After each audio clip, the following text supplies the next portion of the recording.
అధిక బరువు అనేక సమస్యలకు కారణం. సాహితీ యోగా ఆన్లైన్ క్లాసులో జాయిన్ అవ్వండి. నాన్న అంటే చాలా ఇష్టం, కానీ మాతో సరిగ్గా ఉండేవాడు కాదు. అప్పుడప్పుడు వచ్చి వెళ్ళేవారు, కానీ మాతో ఉండేవారు కాదు. 6 రోజుల క్రితం నాతో మాట్లాడారు. భయపడొద్దమ్మా, బాగా చదువుకోవాలి, తమ్ముణ్ణి అమ్మను జాగ్రత్తగా చూసుకోవాలి, నేను వస్తాను అంటూ చెప్పాడని కన్నీళ్లు పెట్టుకుంది.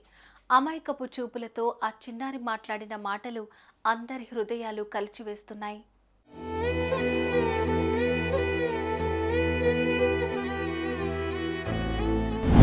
త్రినేని సీరియల్ ఫేమ్ పవిత్ర జయరాం కొన్ని రోజుల క్రితం కారు ప్రమాదంలో మరణించిన విషాద ఘటన మరవక ముందే ఇండస్ట్రీలో మరో విషాదం చోటు చేసుకోవటం అందరినీ తీవ్ర దిగ్భ్రాంతికి గురిచేస్తోంది.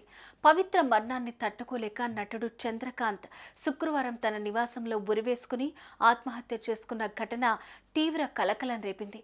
కేవలం 5 రోజుల వ్యవధిలోనే ఇద్దరు చనిపోవడంతో ఇటు కుటుంబ సభ్యులు అటు బుల్లితెర ఇండస్ట్రీలో విషాదం మునిగిపోయింది.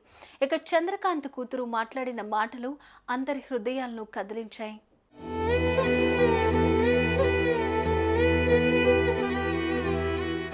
బెంగళూరులో పుట్టి పెరిగిన పవిత్ర 16 ఏళ్లకే పెళ్లి చేసుకుని 2 పిల్లలకు తల్లైంది. భర్తతో గొడవల కారణంగా పిల్లలతో బయటకొచ్చి కష్టాలు పడుతూ సీరియల్ ఇండస్ట్రీలోకి అడుగుపెట్టింది. కన్నడలో పలు సీరియల్స్లో నటించిన తర్వాత త్రినేని సీరియల్ ద్వారా మరింత పాపులారిటీ సంపాదించుకుంది. ఇక ఈ సీరియల్ షూటింగ్ సమయంలో కో ఆర్టిస్ట్ చంద్రకాంత్ ఆమెకు పరిచయం అయ్యారు.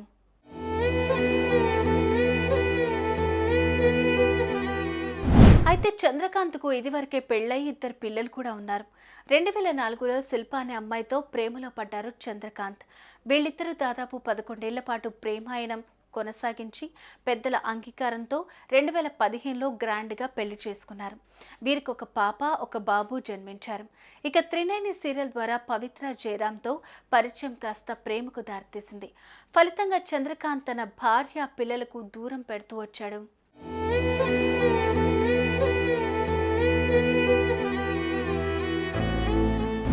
ఏడాదిన్నర పాటు చంద్రకాంత్ ఏ పని లేకుండానే ఉన్నాడు. అప్పటి నుంచి తన భార్య, పిల్లలను వదిలేసి పవిత్ర ఇంట్లోనే ఉంటున్నాడు.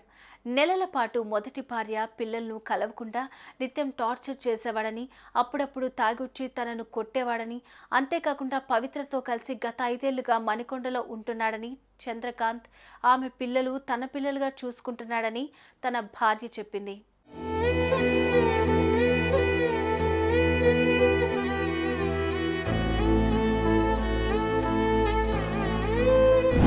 ఈ క్రమంలో కన్నడ సినిమాకు సైన్ చేయడం కోసమని బెంగళూరు వెళ్లిన వీళ్లు తిరిగి వస్తుండగా రోడ్డు ప్రమాదానికి గురయ్యారు. వీరి కారును ఆర్టీసీ బస్సు ఢీకొట్టడంతో పవిత్ర హార్ట్ స్ట్రోక్తో మృతి చెందారు. అటు చంద్రకాంత్ కూడా గాయాల పాలయ్యారు. ఆయన శారీరకంగా కోలుకుంటున్నప్పటికీ మానసికంగా మాత్రం పవిత్ర దూరం అయ్యారంటూ కుమిలిపోయారు. తీవ్ర మనస్తాపానికి గురై చంద్రకాంత్ శుక్రవారం ఆత్మహత్యకు పాల్పడ్డాడు.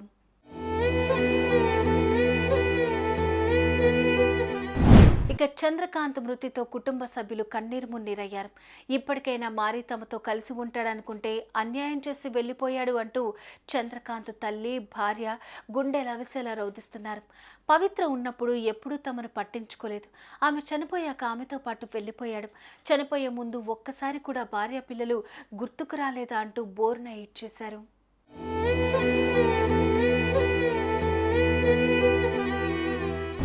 ఇక చంద్రకాంత్ కూతురు మాట్లాడిన మాటలు అందరినీ కలిచివేస్తున్నాయి. నాన్న 6 రోజుల క్రితం నాతో మాట్లాడారు. భయపడొద్దు, బాగా చదువుకోవాలి, తమ్ముణ్ణి అమ్మను జాగ్రత్తగా చూసుకోవాలని, నేను వస్తాను అంటూ చెప్పాడని కన్నీరు పెట్టుకుంది. అమాయకంగా మాట్లాడుతూనే ఆ చిన్నారి మాటలు వింటుంటే అందరి మనసు చలించిపోయింది.